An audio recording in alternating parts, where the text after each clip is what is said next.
Any questions you might have at this time that maybe I might be able to answer? While we're waiting for her call, which is right now.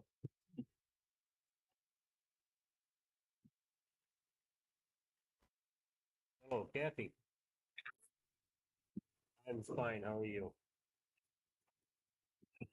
Oh, yeah. Oh, that's quite all right. I've given the materials you sent me with the exception of the registration packet.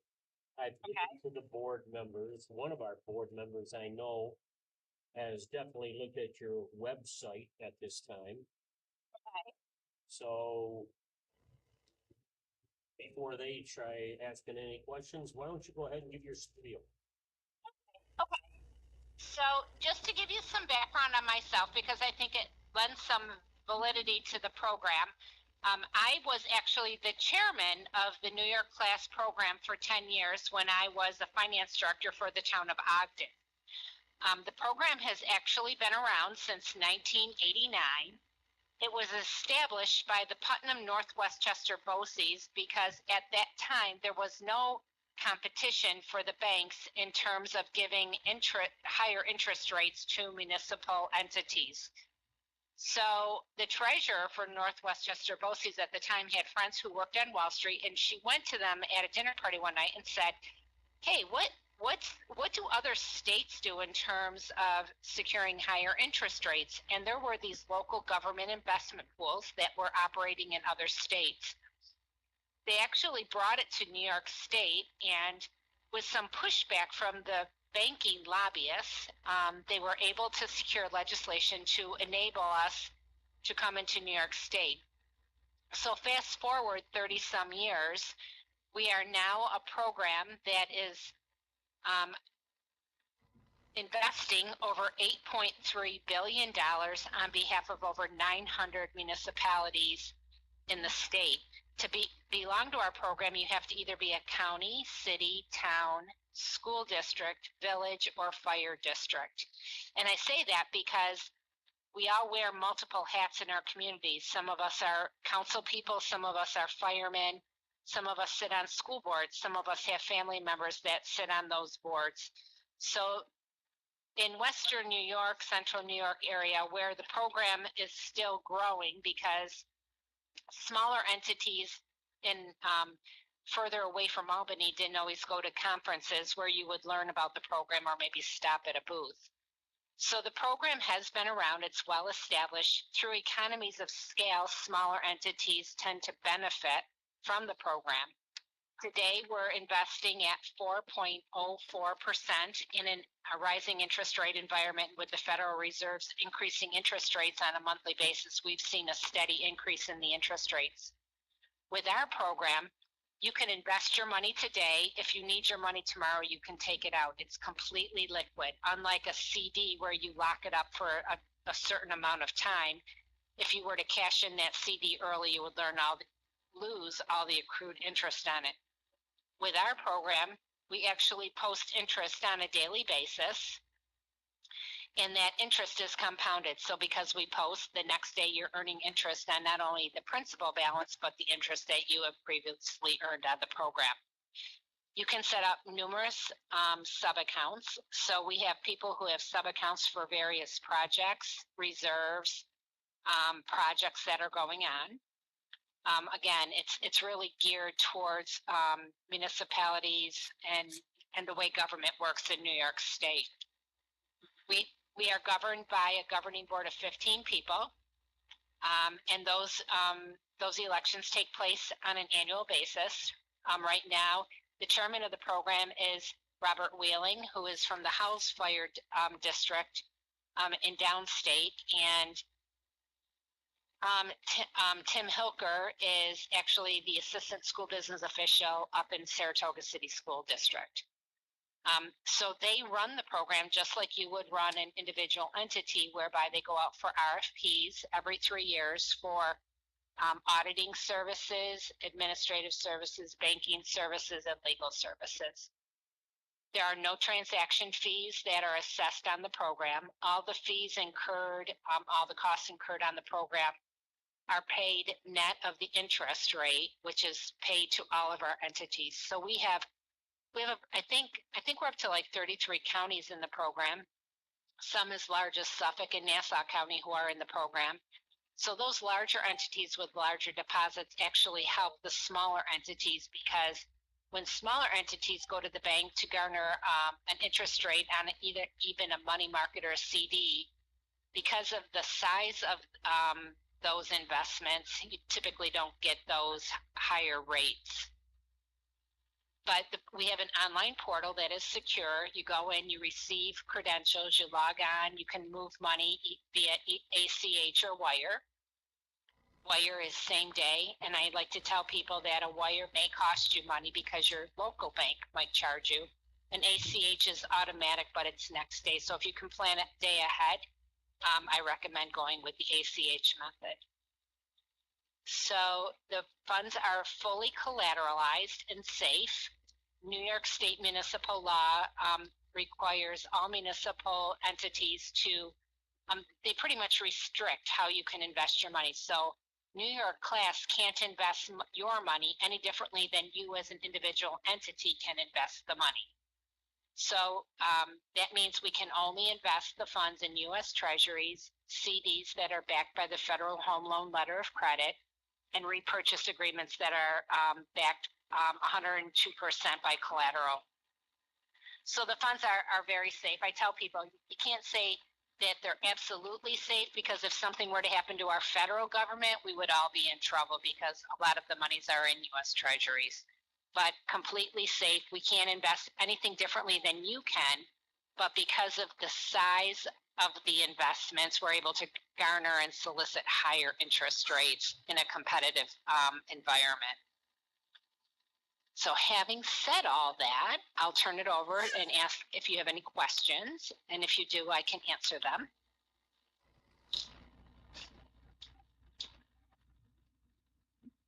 Is there any minimum amount that needs to be invested at one time? So there are no minimum or no maximums. So we have communities, small towns across the state, and really, like even in Allegheny County, we have communities. They'll put their real property tax revenue in the program in January when they collect it. By the end of the year, they might only have $1,000, but there are no minimum or maximums. If your bank, once your bank finds out that you're doing business with us, some of the banks are, they try to be competitive. And again, if you open an account with us and then you pull all your money out because at some point in time your bank gives you a better rate, your account remains open and there's no cost to you.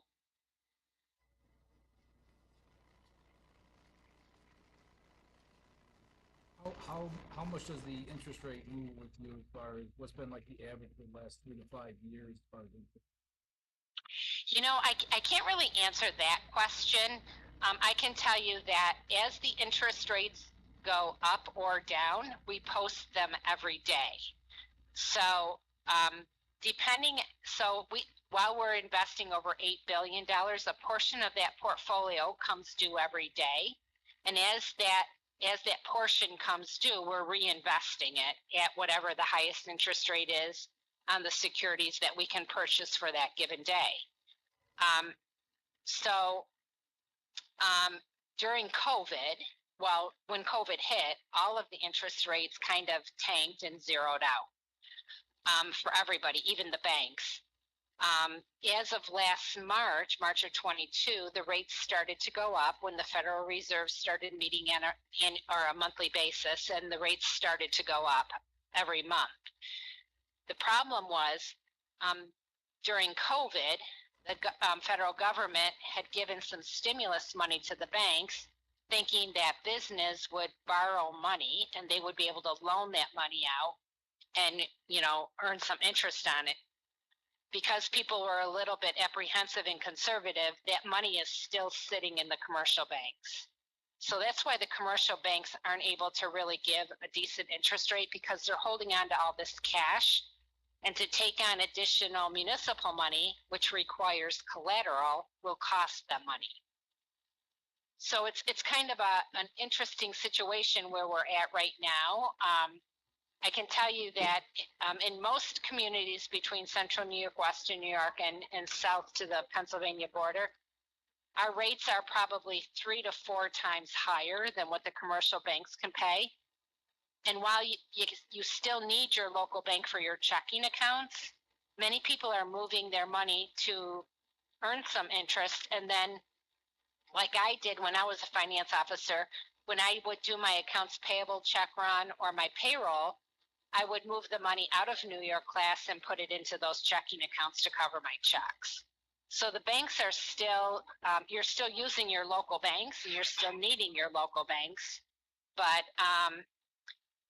again, and rates, rates, we post our rates every day. So as the rates go up, they go up every day. We're anticipating, our portfolio management and credit team are saying that interest rates will probably continue to rise through the first quarter of this year. But then we're going to have to take a look at it. Maybe by March or April, those interest rates will slow down. They won't go up as fast.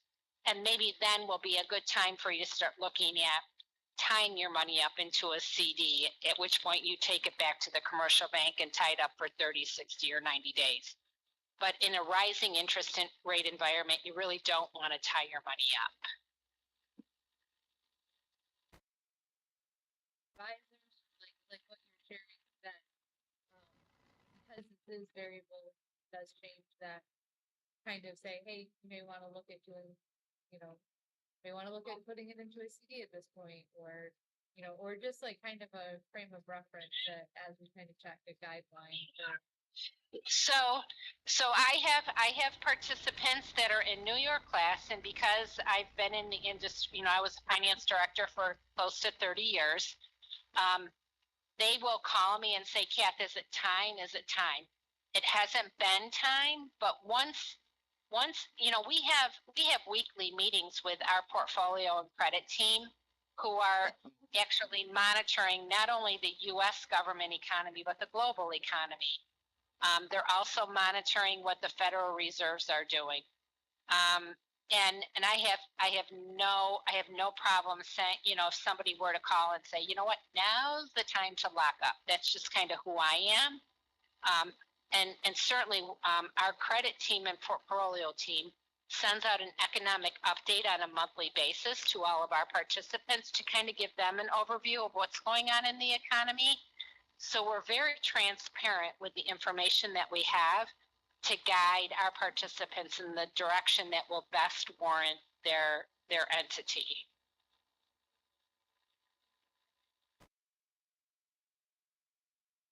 You're also very familiar with our accounting firm, EFTR, and the people involved with that company, correct? Yeah, so I've known Bob Fox for close to 30 years. And I've worked with, through other entities with Shelby. We kind of all work very closely together because we've just had those relationships over a number of years. I'm also a Genesee County resident. Well, I was a Genesee County resident. My husband and I just sold our house in Pavilion, but we were Pavilion residents for 34 years. And prior to that, lived in Niagara County, but I started my career at the city of Batavia as the director or deputy director of finance there. So I'm very, I'm familiar with what goes on in Western New York. I'm very familiar and know all of the bankers. And we all kind of work in tandem, I have friends at Chase Bank that are telling their clients, go with Kathy right now because she can get you the best rate. We all work hand in hand for the best interest of the communities. And I had mentioned to Sean earlier today, we actually have most of the communities in Genesee County in the program. And again, unless you've gone to the conferences, you probably haven't heard about the program.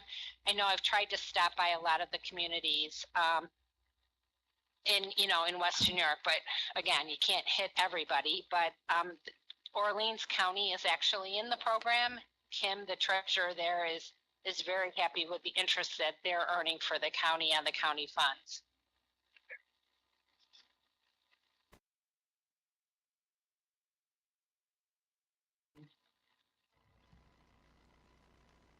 in municipalities that have come on board, and you've worked with them when you started, what's the biggest complaints that you got from them, the things that they were surprised at? I can't believe I waited this long to get into the program. That's not a complaint. That is the biggest complaint. I've had a lot of people say to me, so what's the downside Right. to your program? That's kind of what I'm asking. Yeah, there really isn't. And I tell people, if you get into the program and you find that you don't like it, then just pull your money out. You know, but the portal is so easy to use. I actually, once the board adopts the resolution, you fill out the registration paperwork. I get it. The paperwork, the account is set up within a day. You know, the next day, typically I go through the portal and people are like, oh my gosh, I can't believe how user friendly it is, how clean it is, how simple it is. It's really geared towards government work. We're not a bank where we have to like have a system that will accommodate mortgage payments, credit card payments, all that kind of stuff. It's only government work in New York State. So everything is very clean, very easy. And again, it provides competition for your bank. So if you notify your bank and say, we're setting up an account with New York Class, and I know in Orleans County, it's probably going to be M&T Bank or Five Star or, Bank of Castile, those banks. They know how strong our rates are right now. And really, it's the town board's fiscal responsibility. It's your fiduciary responsibility to earn as much interest as you can on the public's funds. And if that means, putting it with New York Class for 4 or 5 months until the rates kind of settle at the commercial banks, then, that to me, interest earnings are free money. It's easy money to make. We had talked briefly this morning, Sean and I have some communities that as they collect their real property tax for the county, so you have your tax receiver, you can actually, the town tax receiver can actually have a separate account from the town. And as you collect your town monies and your county money, you can be putting it in an interest-bearing account with us and earning interest on it until you turn it over to Kim at the county. And that interest actually stays with the town. So it's a way to add a little bit of income that you otherwise may not be able to earn for a very short period of time, but on a lot of money. Have you had any pushback on that insofar as collecting interest off of county funds? No, because you're actually collecting interest off of your taxpayer dollars. So whether you're earning the interest or whether the county is earning the interest, your taxpayers are still benefiting.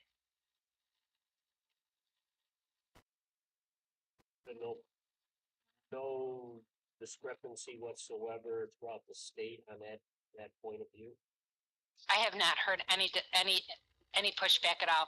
As a matter of fact, I have some towns that collect school taxes, and they're using, when they collected school taxes in September, October, November, they put the school tax dollars in there, and that money stayed at the town. And the feedback from the town is, we're collecting their taxes for free. They're not paying us, so it offsets the cost of our personnel and our staff to collect those taxes. Yeah. And fire districts are also eligible for the program.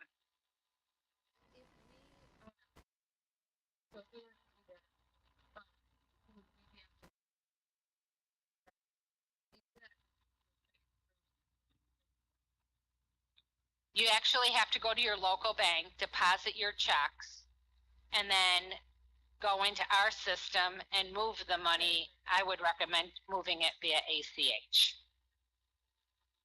And I think I sent, what you could have earned on $1 million for the month of December.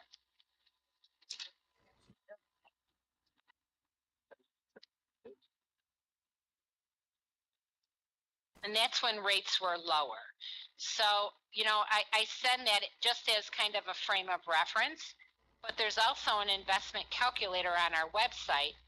And I've talked with people and said, take your December or your November statement, and whatever the principal amount is on that statement, stick it into that investment calculator for the month, and you would have seen how much more you could have earned if it had been with New York Class. And again, with the rates going up, you don't have to call me and say, Kath, what's the best rate you can give me? Because it doesn't matter if you're the town of Barry with $1 million or, the county of Nassau with hundreds of thousands of dollars in it, you're all getting the same rate of interest. That's exactly what I was just gonna ask, is the change, is we take money out to be using, that their interest rate go down, but it stays the same regardless of. It'll stay the same. So all 900 entities get the same rate of interest. Correct.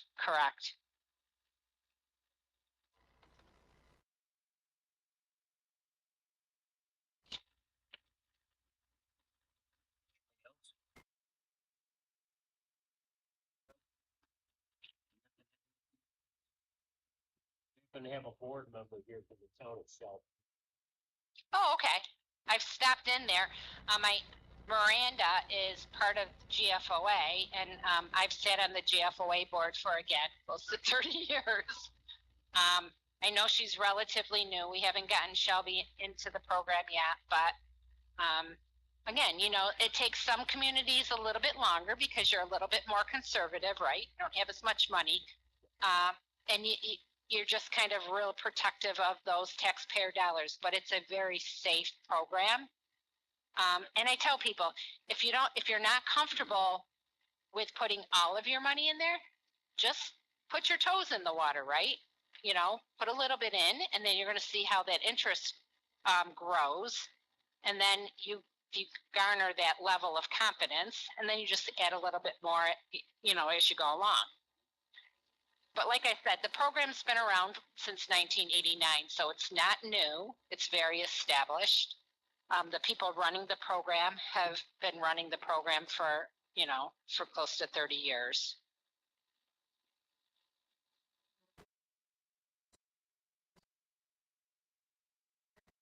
Yes, counties, towns, villages, school districts, fire districts, any municipal entity. So we have some, Genesee County Water and Soil Conservation District is in it. We have some healthcare consortiums in it. Any municipal entity is eligible.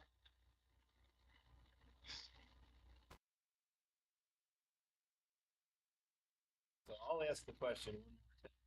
We, in 2 months, we're sitting it down for the bills and to pay the bills and everything. Are we gonna be surprised by any hidden fees, anything that kind of jumps out at us? You will never be charged a fee. The fees are net of all interest or all interest rates. So right now our interest rate is at 4.04. The fees to run the program are on a sliding scale depending on the assets, but because we're at over $8 billion, those fees run about 12 basis points. But the 12 basis points are paid net of that 4.04 interest rate. So the interest rate that is posted is the interest rate that you receive net of all costs to run the program.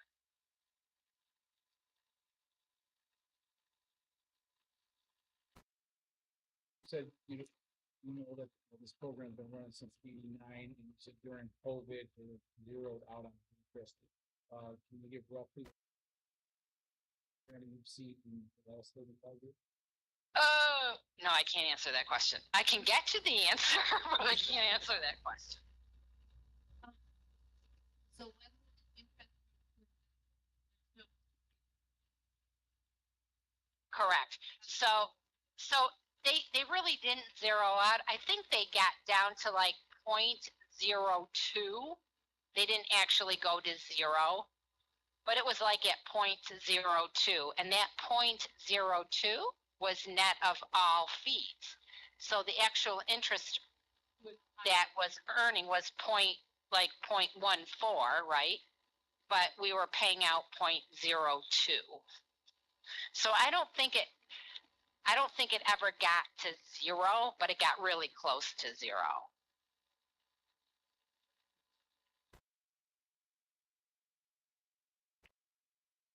If the federal government can't pay their bills, then we end up losing our money.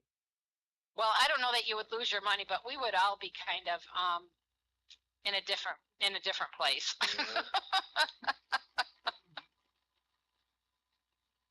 Now, out of curiosity, you must be, because as per the people I have spoken with, when I was talking to them about investing municipal funds, they said that it had to be with a bank that was FDIC. That's why you So- can't go to a credit union. Are you guys So protected the same way? So yes and no. So credit unions are not an allowable financial institution under general municipal law. So general municipal law only allows municipalities to invest in these local government investment pools and commercial banks. They don't allow you to invest in savings banks or credit unions. And what was the second part of your question? Are you, Oh, FDIC insured. So FDIC insurance is only applies to the first $250,000 that you have in a financial institution. So if you're at Five Star Bank and you have $1 million with them, FDIC insurance is only on the first 250,000. The $750,000 balance has to be covered under collateral. General municipal law requires collateral. So with New York Class, $250,000 doesn't go very far. So most of our funds are collateralized and secure.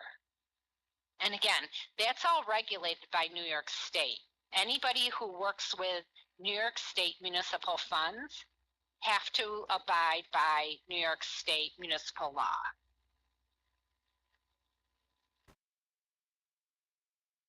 Okay.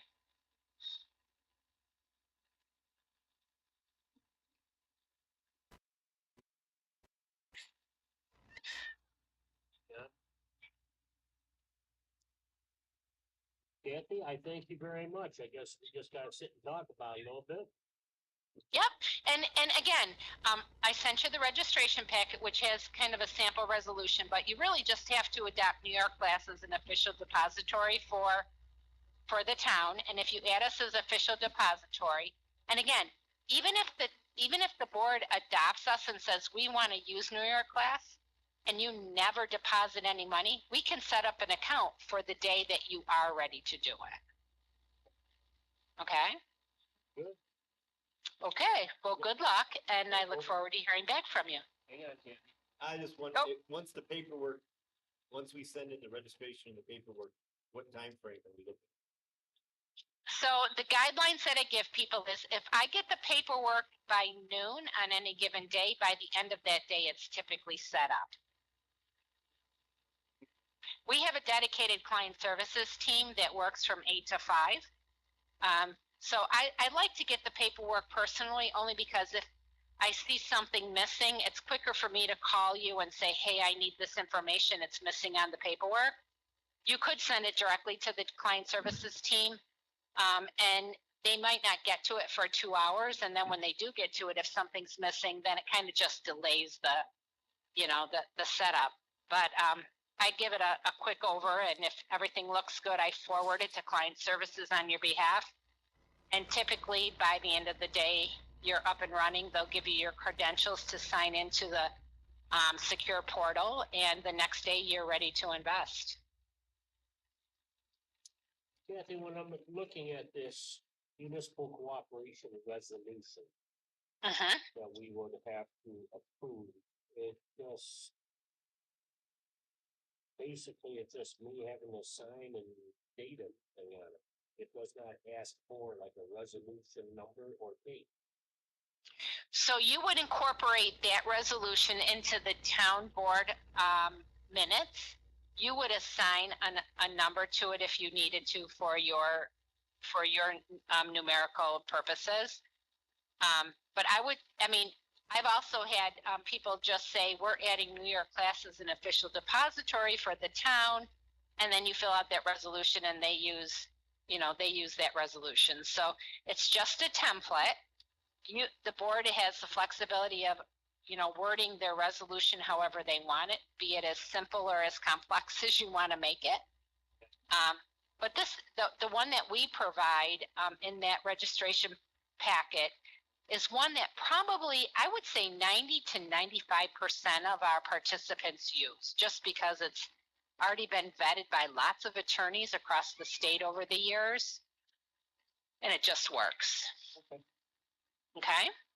I have one more quick logistical question. Uh-huh. For the online portal, we would have the ability to do like multiple users, so like our bookkeeper could have a access code, and then our supervisor could have his access code, and so that we'd be able to see who transferred funds, or that type of deal, that it would be specific to.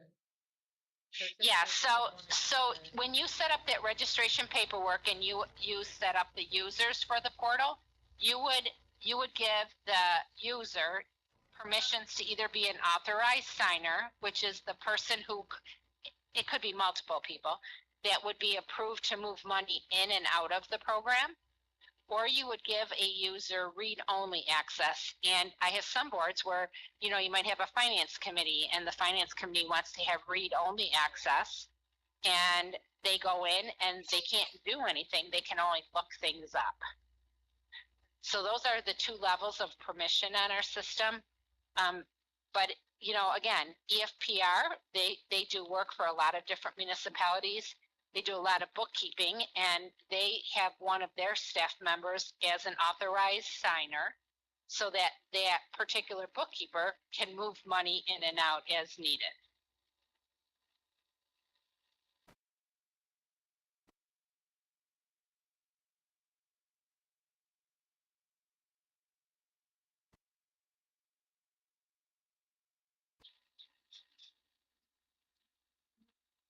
Okay, anything else?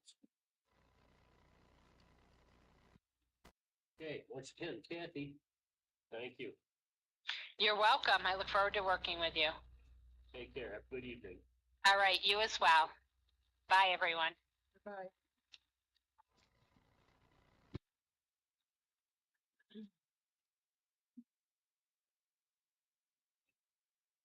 Okay. What's everybody think about that, though? I think it's in the brain. Yeah, like I was controversial. I was waiting for something to say, oh, but there's gonna be this chart, something. Nope, buck in and get 4%. That's the way I felt. That's why, like, when I brought it up 2 months ago to you guys, I want to talk about it. And the reason I'm talking about it at this time is because we have our taxes coming in right now. Yeah. So like at the end of the month, Maureen writes me a check that I got deposited 5-star, put it on an account, I can throw a bunch of money over there. And like with the CDs I had, one CD I closed out when it came due to help pay some of our bills. The other one closes out the end of this month. So there's additional funds that I could throw in here as well. What's the, what rate do you get right now? That's the thing that she was saying, that we really have to kind of watch. You can, It's like, so I went through and did it for the whole year. We had about whole year just left it there. How much would we have year? 14,000. You can see like that doesn't really line up with this December 1st to December 3,000, but that's because it's high right now. And if we like back in January, March of last year, it made sense for us to have it in there. But then, as soon as it got up above that, whatever we're making on the CD, Trying to remember, it's right around 4% like LNX. yeah. So that wouldn't have. That's a made sense 3 month until- CD they got built up. I had 1 month and I had it 3 months. That's So- what's easy. Right, and even, so it would be, and that's where I was like, it definitely be something, and I don't know if DMPR, if they would be able to regulate and monitor that, and as soon as it drops below a certain point, you know, or it gets to a certain number, would they, okay, pull the majority back, or, you know, let us, give us a call or whatever, so that we can be, is it stable? Right, do that, so doing some. It's not a date that looks that, yeah. It's at the end of the. At the end, too. So if you needed money, service smooth because. And you lose all of that into setting it up. That's why like with a 1 month CD, I will talk to Sheldon. Okay, the CD's coming due. Do we need any of this from cash out of here? Or are we good with our general fund at this time? And most of the time she told me, we're good. But like 2 months ago, that's when I cashed in that 1 month because we needed the funds from that to help pay bills. Yeah, I was wondering why she was saying, you know, when the bank finds out, they're gonna try to be competitive with us. I was thinking, but no, but it has to go into the banks, and then that's how they're gonna know. Right away, they're gonna be going, wait a minute. Well, she said she has worked with Beth, can't think of Beth's last name, but she's the head honcho, I do all the CDs, she's down in Warsaw. The 5-star set offices. And, she said that Beth is always trying to give the best rate, and I harassed Beth every time, but this is the best you can do for us, can't you give me a little bit more? You know, just another 100 small coin or something. And, she kept saying, this is the best I can do for them, and according to this Kathy, she said that Beth does that, she uses NY class as a measuring stick, she tries to get close to what they're offering. Well, yeah, for municipalities, she's gonna close, they're not gonna do business. Correct. You know, so. I think it sounds like a pretty good thing. Again, it's another thing that you try with X amount of money, or since right now the interest rate is low, so. So what I like about it with the taxes coming is that at the end of the month, and only gives me that check with deposit. Excuse me. I can put it into 5-star, transfer that money over into NY class, but we start collecting daily interest right then, right away. Right away. And when does that money have to come? Generally, Maureen makes a payment to the county at the end of February. Now, I talked to Maureen about, that's why I was asking her about this pushback. Yeah. And Maureen said that she had heard that that's not, I think it's more, she didn't say it was not legal, but she said that some of the county people, you know, when she's at her conferences, that she's talking to other town clerks, other counties. But those, that the county does not like the towns or villages collecting money off of their tax dollars. But yet it's sitting, it's sitting anyway. Yeah. You would be getting any. They're not getting it anyways. It's like a moot point, we're making money. So I wanted, we didn't have a chance because there's a couple of issues came up this afternoon that before you got involved, not just. So we didn't have a chance because I wanted Maureen to have a discussion with Kat this afternoon about this, but we'll get a phone call. I'll get Maureen on the phone with Kat as well. From the town clerk's perspective, because I think it would be great if a town clerk had her own. And its tax dollars into that account. Off that as well. Then she could easily just transfer those tax dollars from her account in NY class to our account in NY class. Since we have to put the money first in a commercial bank in our 5-star, are there any fees for taking it back out from 5 stars in? Or any commercial? No, No, no. You did say wire transfer, yes. Mhm. We do ACH transfers right now. No, it's not ACH, it's a wire. It's a wire transfer to. Twice a year to the county bank. Yes. And that's a pain in the freaking butt. He has to go down and sign, I have to go down and sign each time for a wire transfer. So the ACH makes life a lot.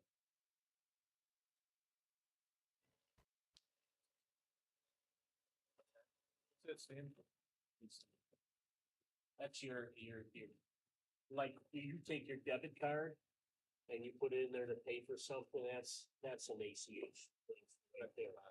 Yeah.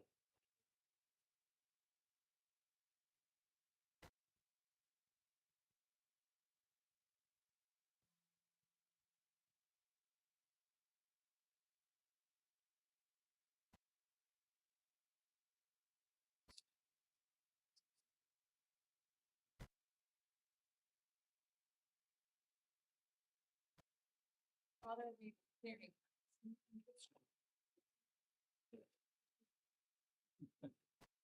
Yeah, Lee just pointed out she does an ACH transfer every month, the CSEA on the insurance on the guys. So we already do ACH transfers. Okay, anything else on this? Well, there's one of our agenda items for next Wednesday right there. We'll just do a vote, do a resolution. Get this packet all filled out. Resolution on that. We can get an account opened up, even though we won't put anything into it right away. Next item, the $60 difference that was brought up with our line transfers and so on. Lee did a lot of hunting around and she found the error, and I got on the phone about it today. And what it was our number 4 renewable energy siting, ORES, for our intervenor funding on Hemlock Ridge.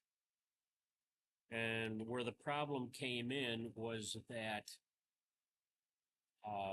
the Zockland group had billed us for $2,177.50. But when Dwight filled out the cover sheet, he had put $2,117.50. 217 instead of 277. I'm sorry, 117 versus 177. 67. I'm tired. $60 difference right there. Now, we have paid them. This was back in September when this got sent into ORES.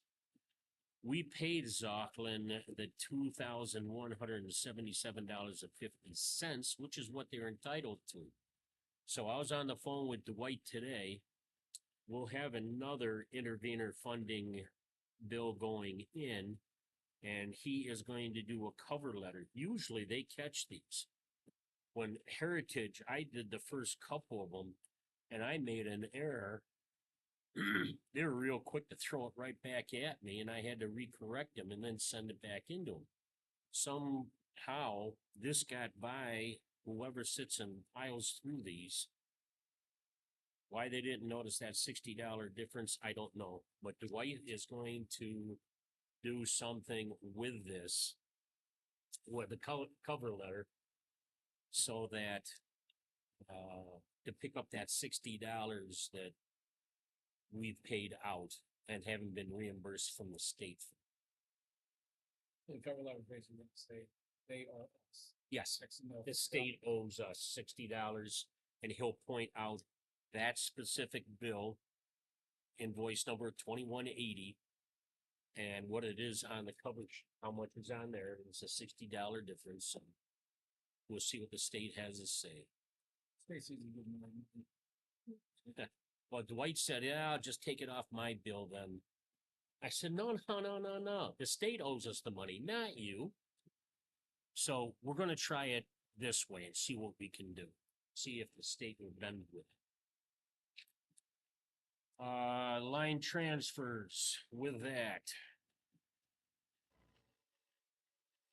Okay, now, as I had said, and George, in your email today, you assumed that I was going to check with Shelby and see if there was any reason not to make the account go through ARPA. I had put in there in the email to you guys and explained that. I don't know if you read far enough down on the chain because mine was the very first one in that chain.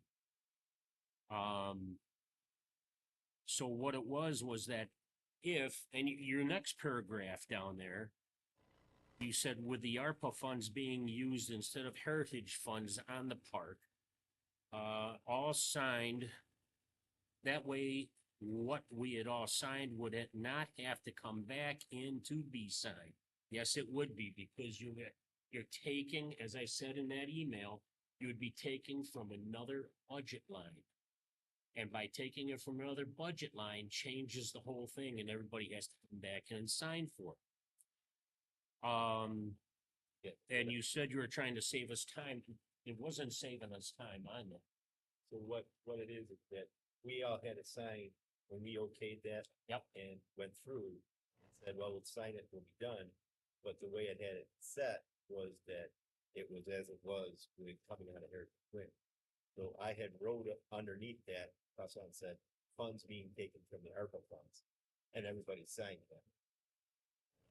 And that's what I thought we were kind of having. Exactly what you signed was with update ARPA. So in order for us to do it through ARPA, I would have to show specific budget lines and obtain specific bills from those budget lines, which wouldn't be bad because it would have been like the pole barn. I could have thrown ARPA funds towards pole barn, stuff like that. But now, because it's all changed to specific budget lines, it changed all of those lines. Not all of them, I'm sorry. It would change a number of them. So we would still I'd have to have everybody come back in and sign the line transfers again. So what I was thinking was, it's gonna change the lines that change from Heritage Wind, so Heritage Wind would have taken some, it would have just came out of ARPA, so it would just been a spot. That's what I was thinking. By changing the names, fine, but by changing those titles, you're changing budget lines, because ARPA is separate from Right. Heritage Wind, Right, whatever. So you're just changing those lines, ARPA lines. Exactly. Change the lines, we all have to meet and approve the new changes, vote on it, and sign it again. And that's why I put in there, I thought that's what we were saying. That's why I thought we'd be okay without that. No, we couldn't do that. Well, that would be the only change would be just the Heritage Winds, the ARPA, so it would just be those two and then we would re-sign. Well, it wouldn't be just that, because then I can't take it just parks. I have to be more specific about in the park, like the line where the building came out of, the line where electric came out of, the line where the tiling came. I'm just throwing those out right now. So it'd have to be, so now instead of just one line, it would have to be a couple of lines. And we would have to list in there. We'd still have to come back in, vote on it, have a special board meeting, vote on it, sign it, in order for it to be legal. But if that was done ahead of time, the come in and sign it, would just be a meeting of literally minutes. That we would be doing. That would be the only thing, hopefully. Yeah. Yeah. I think it makes sense because it would break down more of exactly what the ARPA fund would use, like you said, farm and and we're not touching the Heritage Wind, which also the taxpayers would. When people contacting me, would like to see not having a Heritage Wind. Why? Did they say why? Lack of a better word. I mean, money is money, that's all I look at. I'm sorry. I mean, bribery, that lack of a better word. Well, I mean, oh, look what they're doing. I mean, it's gonna get ugly next year anyway, whatever they decide to say. So, I think we just look, at this, and, oh yeah, give me all this money that we can see when we can actually line item it, everything that we have done. Say, look, we use that, we our best to help the parks and everything. I think it would just make the town board come out with more responsible toward what's soon to become. Not just the wind and solar too. But in this case, it's great. So. That's just. Oh. Restricted to what? Where you can use those funds compared? Nope, not whatsoever. So, but I, goes right along with Dave with that. It's a very, very controversial thing. And when I think we have to be careful where we say we're gonna funds that. Because if you start to say, ooh, well, we'll give Heritage Week credit for this, for, park and stuff, there's gonna be a lot of, I'd like to see it more for, tax reduction, something that way. And let me ask this, They're buying you that way too, aren't they? By But it- reducing, if the money's used towards reducing taxes, then look at, they're helping pay our taxes down, they're really ones. hey Sean, the $30,000 for the heritage Wing that's on the. Do we already physically have it? Yes, Well, that came in November. okay. How about?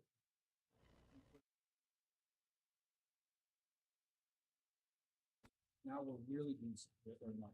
If they're gonna give us money, let's make some interest on it. What the hell? Can Heritage say, this is where we want it to go? That's what I'm saying, I mean.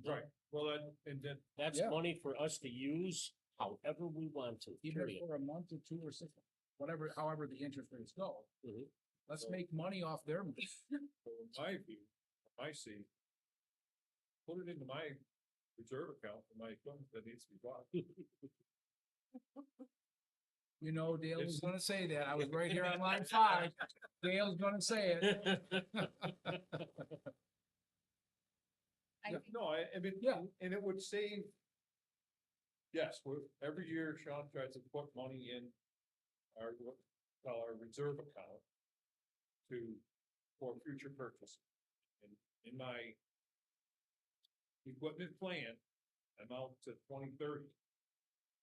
And what you can do after that.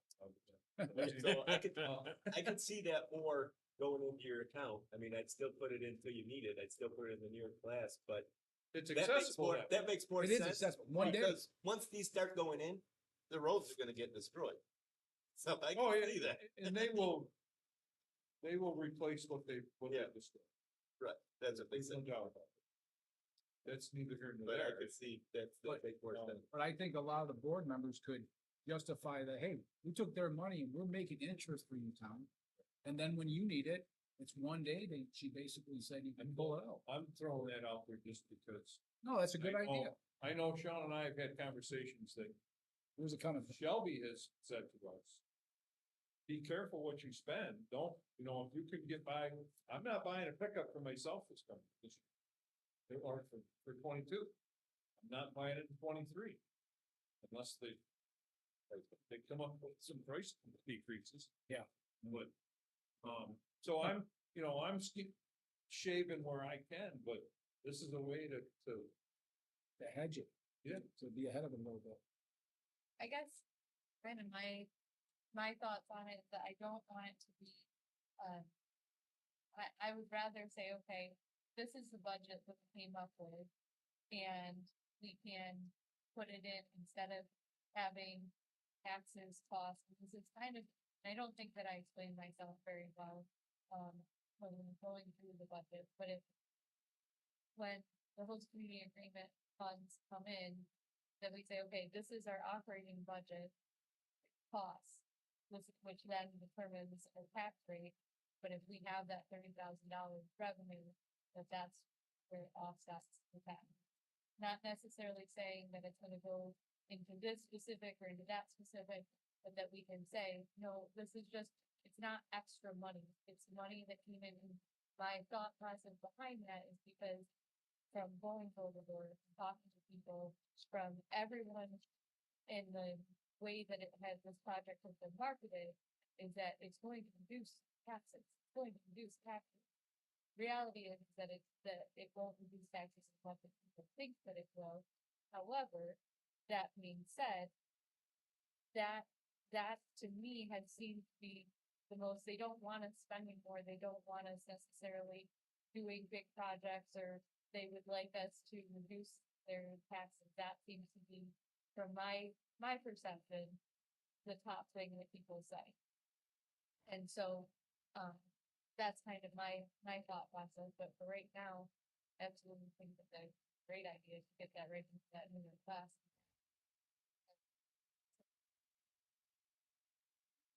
To interest off of that money right away, plus will give us a chance to see how really good this new year class is. It sounds like it's full. Sometimes, the old, it sounds too good. Kept asking. Yeah.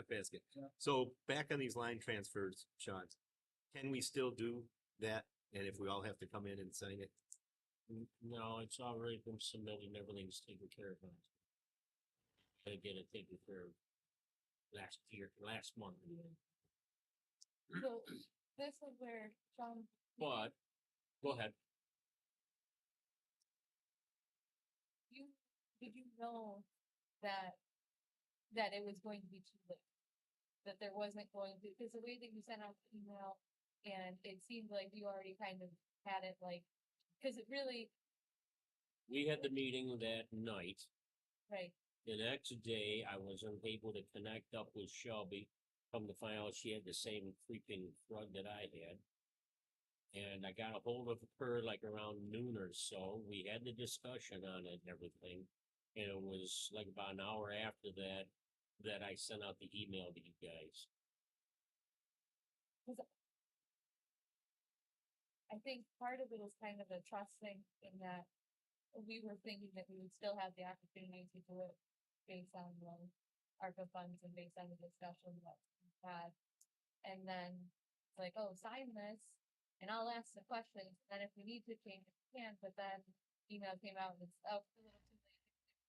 I was hoping all we had to do was just do a flip flop, especially like the George little notation right there. That's what I thought. I thought we could just do the flip flop, and Shelby said, no. We have to, if we're gonna do with ARPA, we can do it with ARPA. The thing is, we would have to come back in, we have to identify specific lines. We have to get those, to set up the transfers on those specific lines for the ARPA. Then I have to call everybody back on in, I gotta get the signatures from everybody. And get them handed, then get it sent back into her.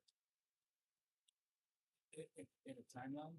And, well, that night, I had to get it back to her by like 4:30. She's done as of 4:30, and the way she was feeling, it was a Friday, because we met on Thursday night. It was a Friday, and that was the last possible chance to get it done for the end of the year. Well, so we could do a line transfer now for this year. We could say, okay, we're gonna take all of what's remainder of ARPA funds plus $30,000 until we determine. As we're going to put them in the state class. We cannot put ARPA in the New York State class. We can't do that. We'll get our hands slapped. We can't throw that money in there.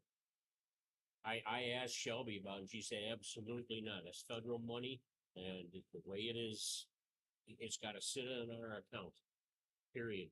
And then we dole it out for whatever we wanna spend it on. And it has to be for specific line items. I mean, the most recent thing is that we had agreed on is Dale's stick and CAD and Software along with it. yeah, Self-serve. but not the monthly fees that we're gonna have to pay. That's coming out of our pocket. But the initial cost. So that's the most recent one that is not on, Lee sent you out a spreadsheet. And on that spreadsheet, you don't see it yet. That's because we haven't gotten a bill yet. They haven't sent us the equipment and we haven't gotten a bill. So until we get that, you're not gonna see that on that spreadsheet. So we really don't have that. It's already been budgeted. This year, last year. Yeah, See, I really did maybe it was fair. I thought it was a, you know, like you said, you just flip it. that's what I was hoping for, but So, we couldn't do.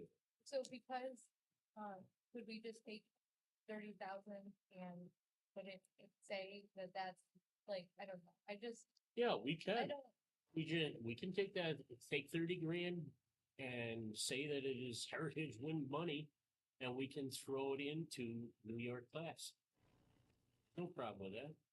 I just think we need to jump on this interest rate situation Mhm. sooner than later, because it really does sound almost too good to be true. And if it's only gonna be for a few months or 6 months or whatever, we're missing both. Well, I think the feds were talking about raising another 3/4 of a point here in a couple of months. Something I heard, which means if that goes up, Right. then this will go up as well. Whatever we call Mhm. it. I was really thinking we could just flip it. Yeah, If that was the case. I was hoping it was as simple as that too, but this time. So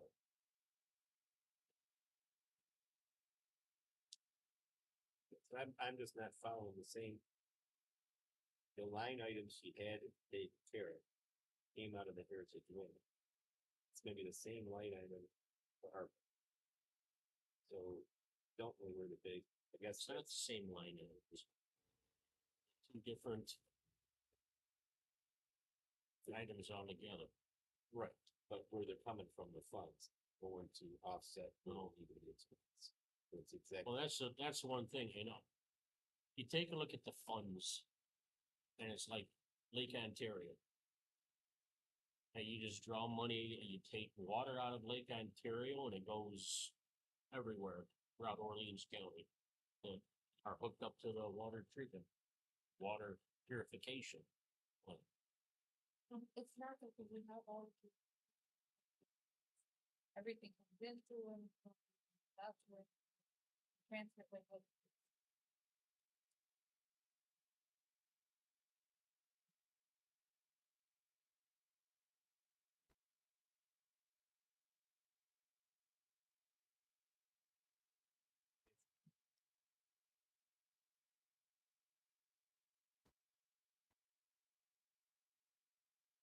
ARPA is money that the state's giving us.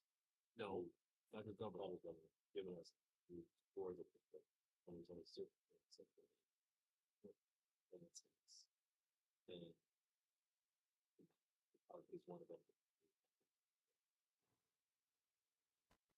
Are we gonna use it off of the park? No. No. And as Carrie's pointed out a couple of times, and we still have to do it, we can do it like at our next workshop.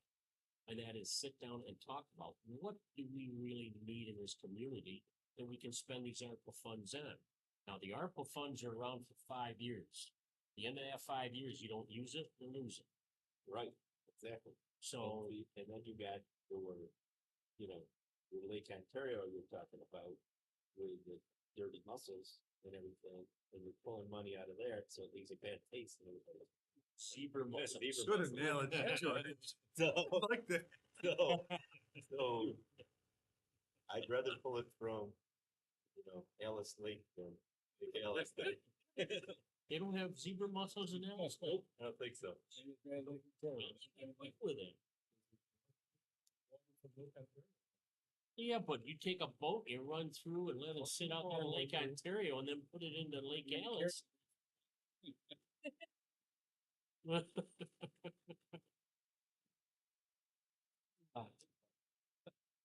The only good thing about zebra mussels, they cleared up that lake. I used to do a lot of scuba diving. I remember diving in some water deep in the Lake Ontario, and it was really cloudy. You got below 20 feet, they got out.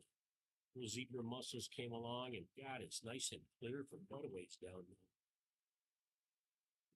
Well, from the highway's point of view, there's a lot of things we can put money for, whether it's the ARPA or we all know that the building is as old as I am. It- We're growing out of that. Don't have anyone to hold for. We built the building part. Go down there now. Oh. And I'll open the door for you. You'll see it full. We have all the stuff in there that we don't use to work on.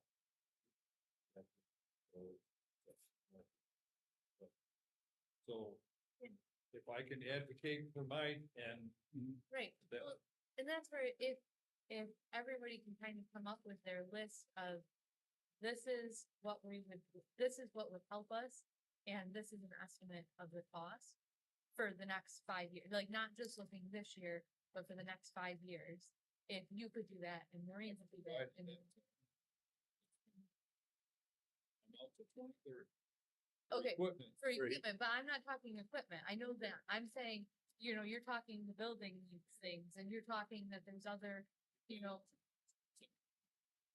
Okay, so if you wanna just update what you did in 2017 and then just forward that on to us and, Maureen could do the same thing and Shelley and Stephanie and I know Steph, but like, and Lee and any of our deputies, anyone who feels like they have an idea of like, okay, that they could then bring it to us and then we could look at those lists and say, kind of prioritize out, this is what, and have that information and just a rough estimate for us.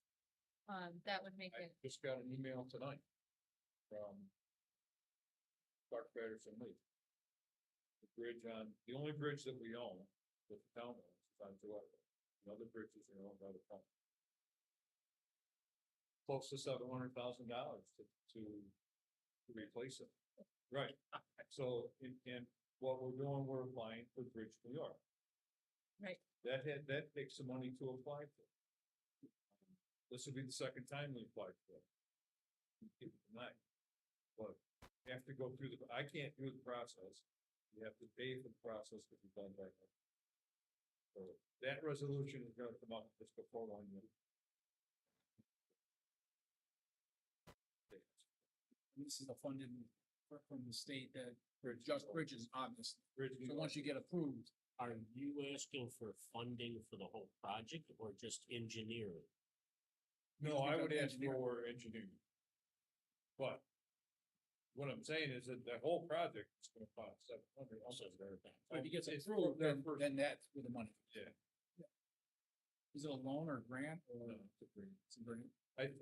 And I don't know and I need to get into more detail, what I don't know is if it's a percentage. I thought it was 100%, but Last time that bridge was done, was there, it's about how long it's supposed we to go don't for? know when that bridge. Or some money. The bridge was wide, Yeah, you go underneath it and see where it was wide. The oldest guy in the road is Dick Miller. He didn't know.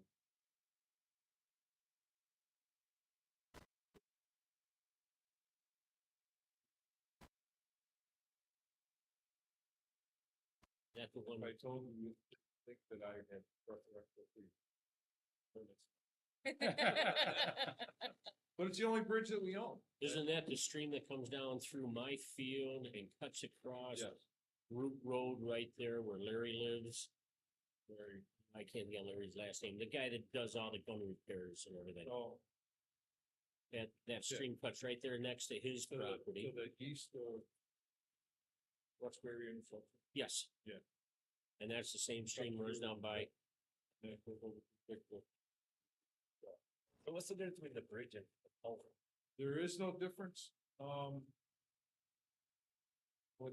think the bridge has to be 20 feet wide, the span has to be 20. This is 18, but it still qualifies for the Bridge New York grant. Width-wise or length? With what? Span.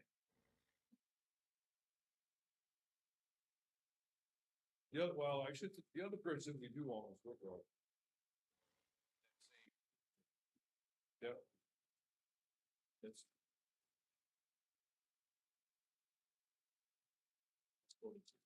Is it brick on there? This, Nice east, lyrics. just east of the Westbury window of Internet. It's down the road. A little. Yeah. Yeah. Goes down to- And that's it, the street runs right through my property. And that's right, that's a county road, so that bridge there is county. That bridge on my property is Yes. the county, On your road. yeah. And, so it runs down through there, down past Larry right there on Root Road, and then down by him.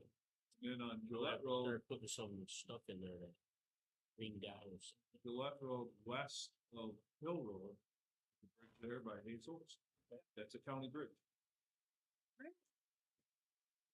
There's no rhyme or reason for it, I don't know. If you look at, on the side of a bridge, it'll have a, green letters and numbers on it, it's a county bridge.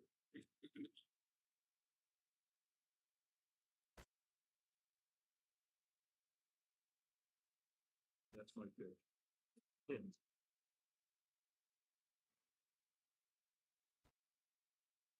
Okay, last thing I have is on this invoice, and I've had it sitting on my desk and I keep pushing it aside. I've wanted to talk about it in a couple workshops, but there's a number of other things going on at the same time. This is the invoice to Robert Kenny, copy to David Snell, stating it's a letter that we sent out saying that the applicant should reimburse the town of Berry for all engineering, legal, and other extraordinary or unanticipated expenses incurred by the town in review of the proposed action. The applicant shall reimburse the town as expenses are incurred. And that's right from our codes. And right off the application. On 98, right across from Van Lee Schultz. It still has a for sale sign. Okay, he withdrew his application when he found out, apparently he didn't, or his lawyer or somebody did not read the fine print, when he found out that there would be additional fees. Shelley did not make things very clear to him by the sound of it, conversations I have had with him and others. Now, I've got the legal fees here of $1,477.50. And it looks like, Carrie, you started the whole process here. I'm just saying, according to hers, on 9/14, conference of town board member Richardson regarding area variance application.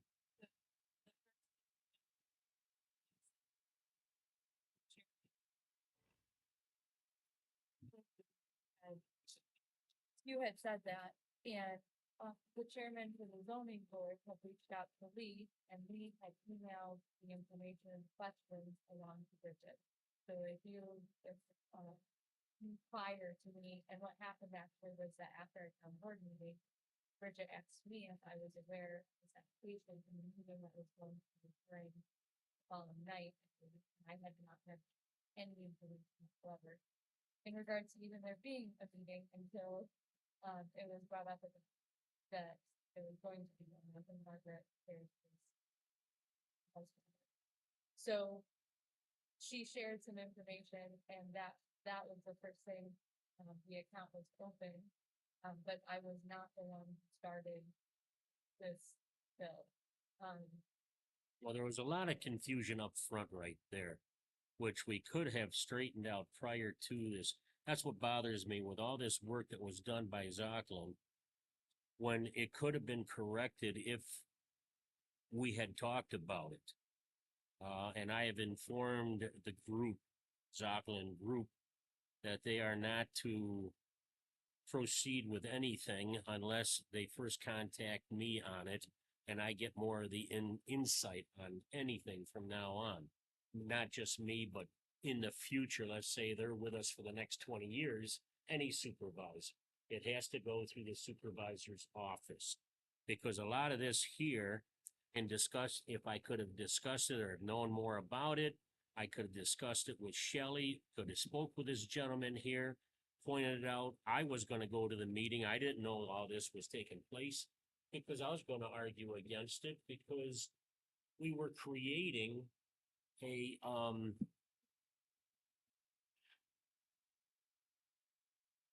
I forgot the name, the term. Non-compliant lot.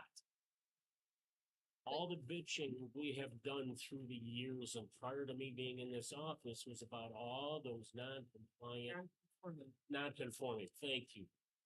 Lots that we have throughout the hamlet itself of Berry.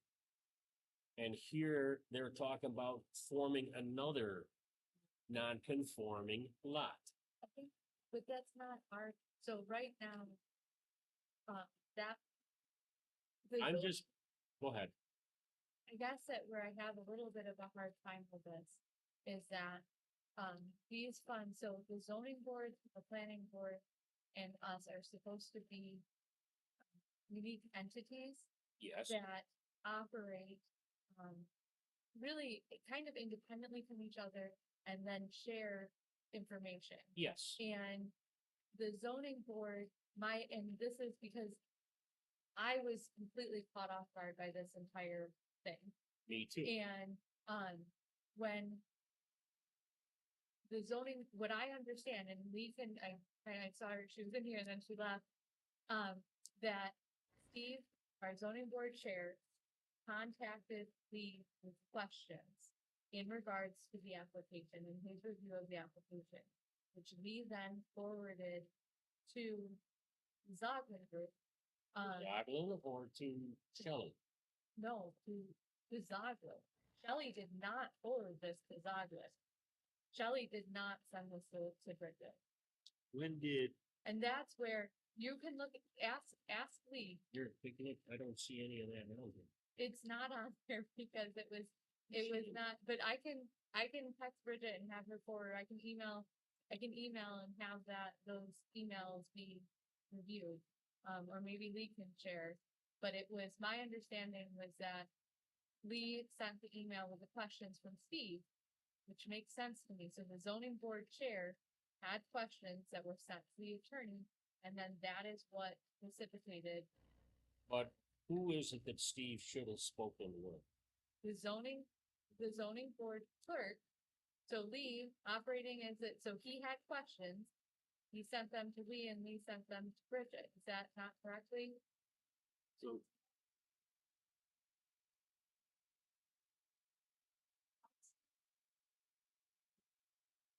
Okay, so then maybe we need some more clarification on this because That's what I'm saying for future references. I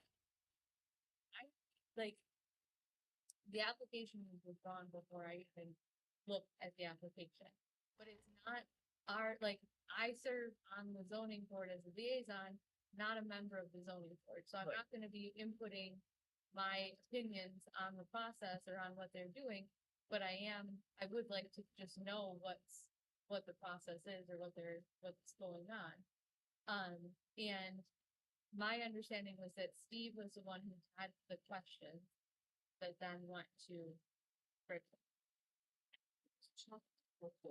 Application. You said to me, this cannot pass because it's a non-lot. Dave Allen said the same thing. But that what's brought up and like discussions that way is not here nor there when it comes to the attorney fees.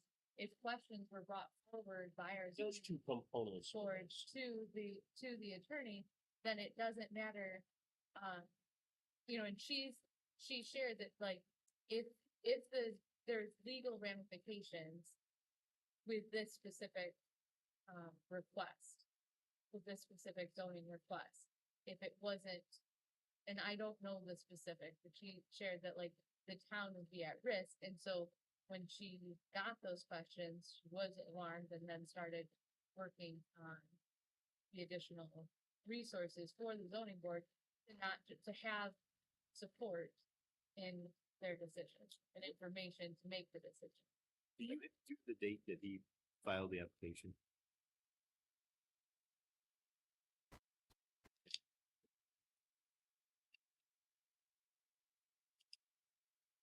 Yeah, I do, right here. There. it is. Signed application dated July 25th, 2022. And when did he withdraw? He withdrew September 17th.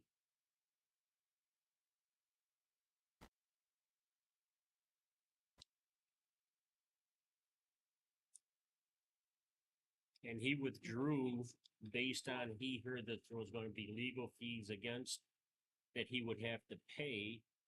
He, once again, you know, I'm looking it over, and I probably wouldn't have noticed it either, but that there are legal fees that may be involved. We've never had legal fees before on anything. Not that there shouldn't be, probably at times.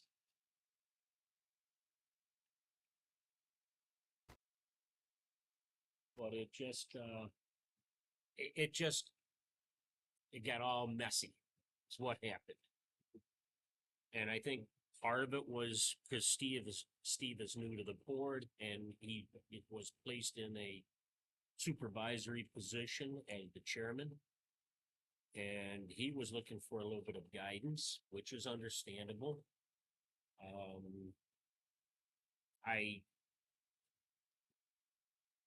I think that some of the guidance should have come from the CEO more directly.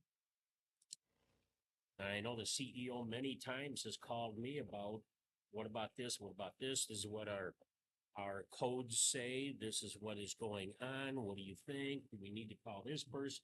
I never heard a thing about this. Not until like the day before the meeting. So.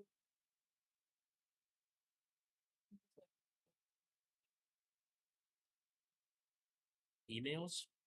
Yes. So, So you got copies of emails that I don't have. No?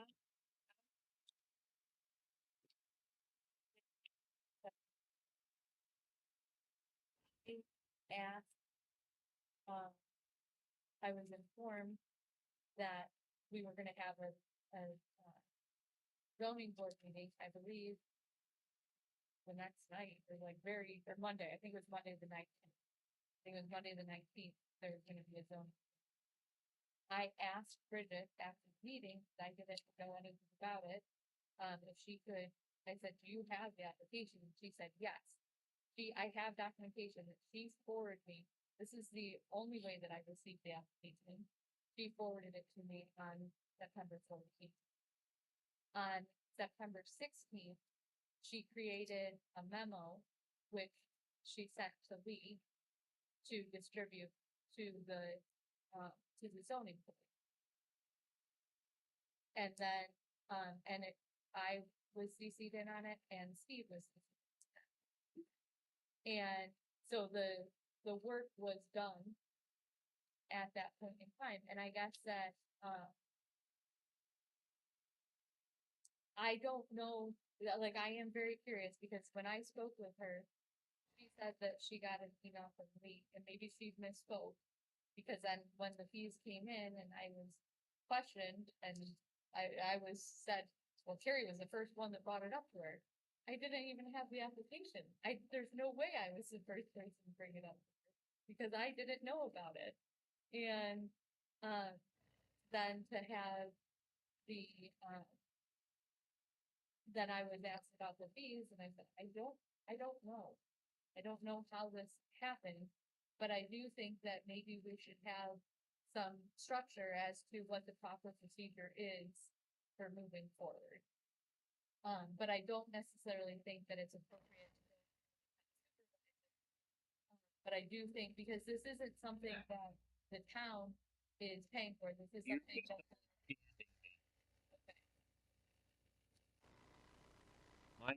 I don't want every single thing that the planning board or the ZBA covers go through me.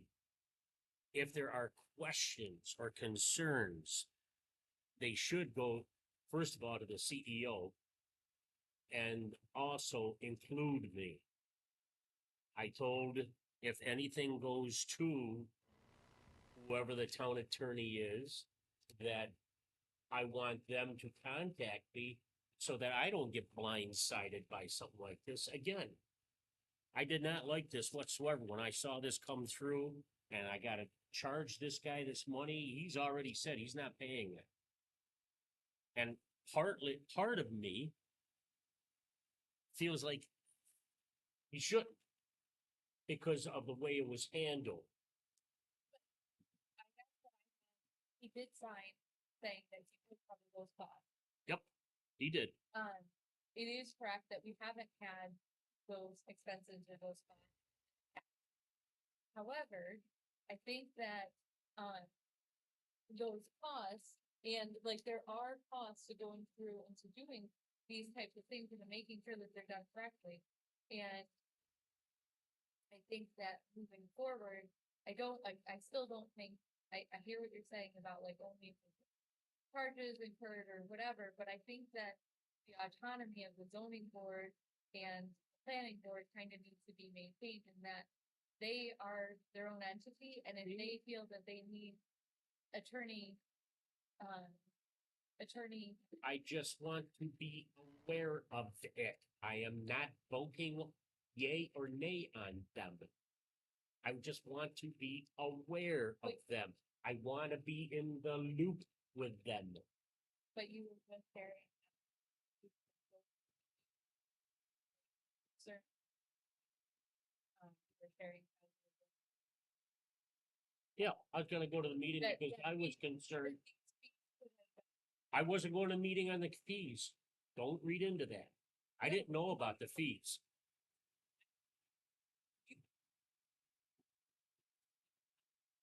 Fees could have been avoided if you had been brought into. Yes, because we could have answered a lot of those questions, taken care of that ahead of time between Shelley, Steve, and myself. So I guess then I'm interested to see what Bridget says or where the origination came from. Because my understanding was that the questions were posted, we sent them on to Bridget. Bridget then responded, and that's where the costs were. Since And me then and, yours. since me and George are new. Sean, you said a couple different times we've never been charged this before. Why are we being charged? Like I said, when I did say that, there's probably been times in the past where it should have been. But the ZBA or the planning board, when they've gone through applications of any type, first of all, because they've taken all the classes and everything, they have most of that knowledge down. Secondly, they call Shell and ask for her input as well before they make that decision. If there's anything else, like they used to contact Lance, but I was in the loop with it. This time I was not in the loop, and this is the first time with our new town attorney where that had occurred. I was in on the loop with it with Lance and so on, and I heard what was going on. Okay, and then how should we handle this? Okay, fine. Now, Lance had his different way of charging us for whatever it might be. So, Okay, his fee for something like this might have been a couple $100. so. Not saying that we they do need charge to- excessively, but I'm just saying that that's the way Lance was. Right. So we really need to talk to Bridget too, get her input of where all this started, where, what probably the best case scenario to try to figure this out. But that sounds like a cluster, you know what, they're thinking. Yes, So we should get her involved and say. I don't think town meeting.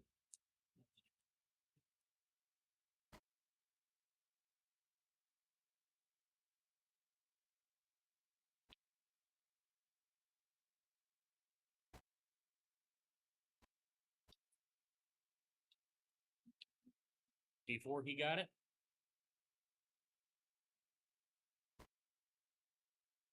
Right here, I see it right. I see on the front page here, it says, where such expenses are estimated to be greater than $1,000, the zoning board of appeals will require an escrow account be established in an amount determined by such board. The escrow account will be replenished as expenses are paid by the town.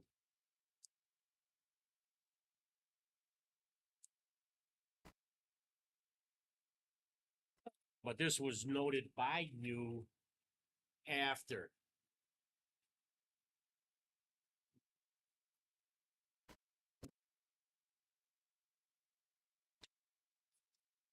When the bill came in. Yeah. You've seen, I have my own opinions of realtors. This area, So he never set up the SBL office. No. No. Is that correct? no.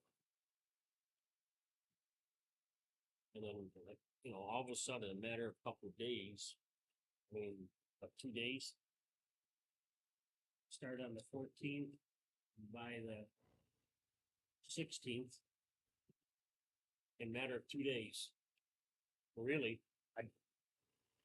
one day, because this occurred in the evening. So it started the very next day. So the 15th, 16th.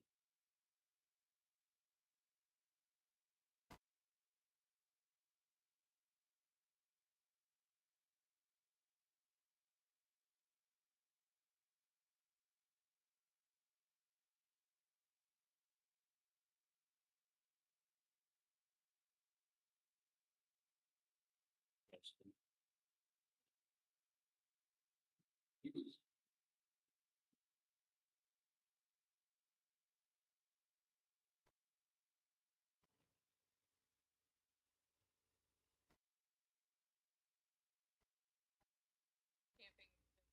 camping service and. So I think this is more than just a, you know, this is more than just the zone isn't zoned properly. Like, you know, it was just gonna be too small in that, because a lot of this deals with the potential project impact on Heritage Wind.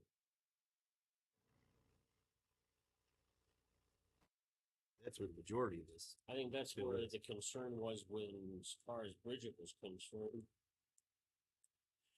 Which, I don't know, you know, in my process of working through that whole project. The turbine that is going on that parcel of land is way back on the west end of that parcel. It is a long distance from the house itself. So it is like, instead of 1.5 times the fall zone, it is more like 10, 15 times I the really don't distance. think that discussing the specifics of the application, that's really not our job, not our goal. That's True. the zoning boards. But George I asked brought, the because I was question. just looking to see where the price, I mean, we were talking about this exorbitant bill, but, and we said, well, it's just the zoning, you know, it's just a simple zoning, we've never had one of that, but it's not a simple zoning. Very.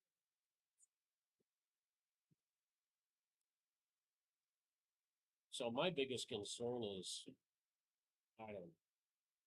like I said, part of me,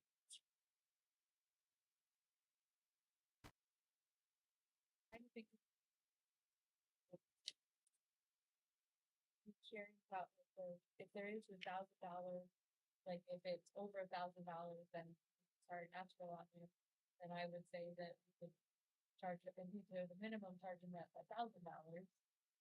Because that's what we didn't establish master. I don't know, maybe Bridget with the legal variables there, would have more insight, but.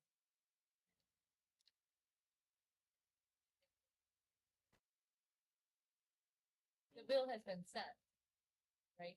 yeah, it was sent to him. And he called and wrote back saying. He called me directly and said, what about this? He goes, when I heard that there was gonna be legal fees of that much money, I pulled the application.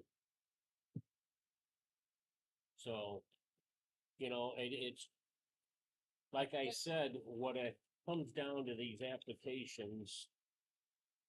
And I don't know, I do read them a lot closer than I used to read them because I got raked over the coals once a couple decades ago.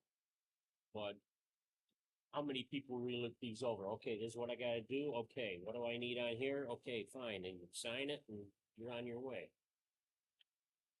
Sorry, we were Barry, as far as gentleman sign, we don't come in and stop. Now, could Bridget talk, using Keith's talking with, isn't that? Could she working a little bit, maybe the lighten up there, you know, say, hey, town gonna end up eating this, as part of it. Can you give us a professional discount, something to that? But if he signed the paper saying, yeah, I know it's gonna be basically, it's gonna be $1,000. $1,477.50. So it sounds like he was under the impression that if he proved it, legal costs, there'd already been legal. Right. Already paid. So, There was a meeting that was already set, people were already planning to attend the meeting, there were additional factors that were. signed.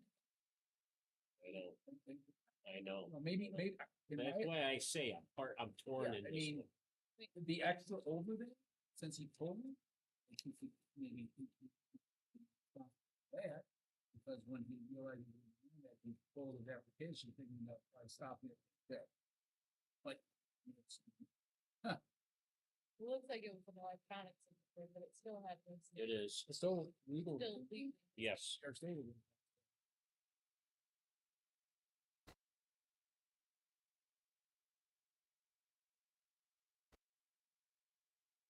But I it's still think- his, I I mean, think- he has to, if his name is. Yeah, He's responsible.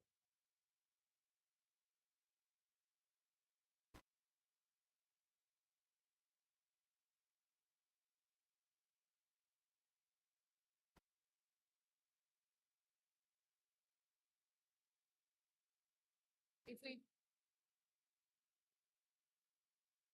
Right, and the other thing that I don't think would be a bad thing is that anytime we get an application, when it goes to Bridget. Or to, if it needs to go to the attorney or, you know, and I think that she would like to see all applications, not that she's going to charge for them, but to protect the town. That if there's something in there that we don't. Don't But we think- recognize, or we think, oh, it's not a big deal, but then she there's did. other variables to it that are gonna play a factor in it, then, you know, getting an estimate right off the bat, you know. So you're saying all applications have to go through, Bridget?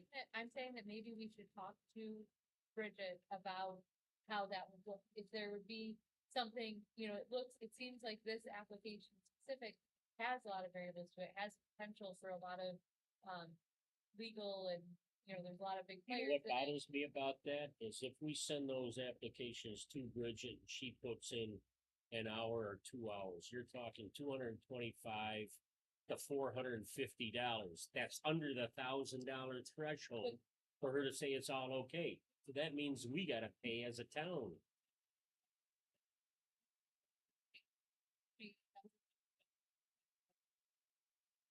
She could review and say, this is a very simple, normal thing. You know, I'm not gonna, there would be no charge. Or this is one that there would be potential for, this is my estimate. So that then we could know ahead of time, and just checking and seeing, because Shouldn't the zoning board be? That's, just gonna say that, that's what the zoning board is. And so in trained this to do. case, they did have questions. and they did went to, start, yeah. In this case. well, the it goes through us, but it's still to him. It's separate, it's a separate line. But if he doesn't pay it. Right. And the bill is X. She put it on the stances. Right. Hey, that's been threatened before. Yeah, I have those. The easiest way to, That's right. my thoughts on the easiest way between basically the three boards, was carbon top CC. If it's emails, it's CC. You wanna look at it, if not, you're not, that way at least, hey, it went across my desk. Anything on the application that says I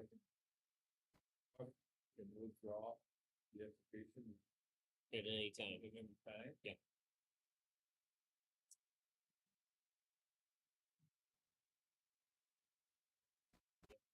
No minimum or maximum time period.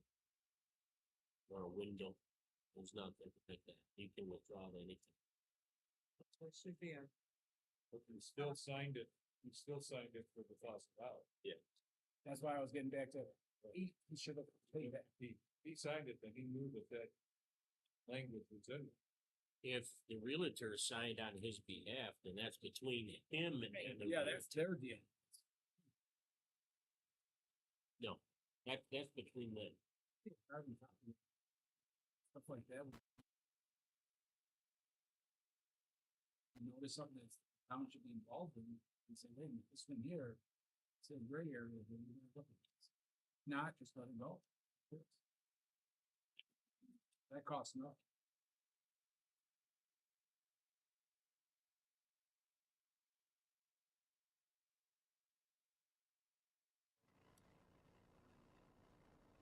Well, I don't know where we're at with it. I do intend to have another conversation with Bridget about it. I just wanted to bring it up to you guys as well. See what we can do about it. Okay, anything else? I think definitely that New York class sooner than later.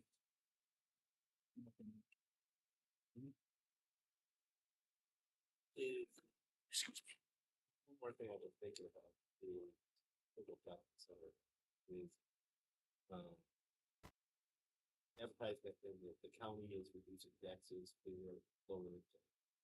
You know, it came up on the previous board, it's like, taxes down or something. I'd kind of like to know how much it would actually be. And I was thinking, the taxes went out. We know if there's any way to lower taxes, that how many families, how many homes actually.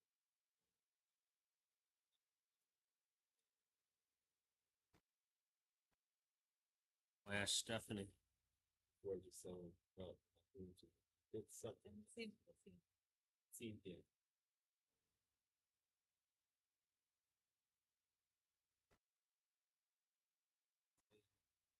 I'm gonna do it.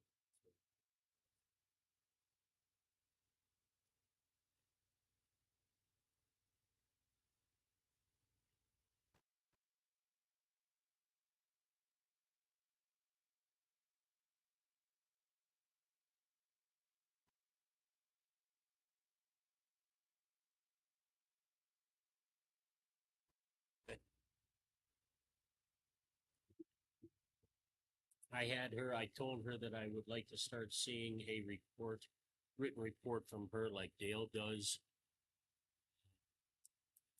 And she presented me with one that was kind of bare bones. I asked for a little more meat in it. Where she showed like 6 house sales in the last three months, I think, 2 months. But 6 house sales here recently. I think it was November. Yeah, October, November, and just going into December.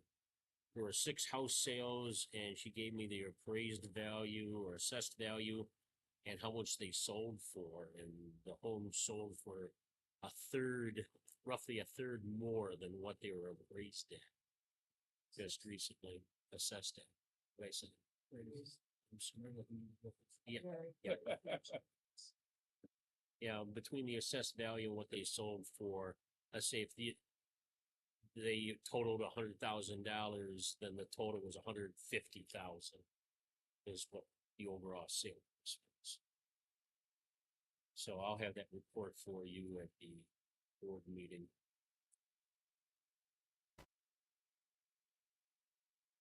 Okay, I feel very strong statement about shacks. 2 shacks. 2 shacks. They're by the road. Right by the road. Yeah. Just read it. Yeah, there's a third building on that. You know, the one that's got like a bridge that goes over to it. Just to the west of their main entrance, right? There's 2 homes right there. The one, like I said, you go across the bridge to get to it. So, yep. Okay, anything else? Okay, everybody, thank you very much. We'll see you at what time next Wednesday? 6 PM. With a board meeting at 7 PM.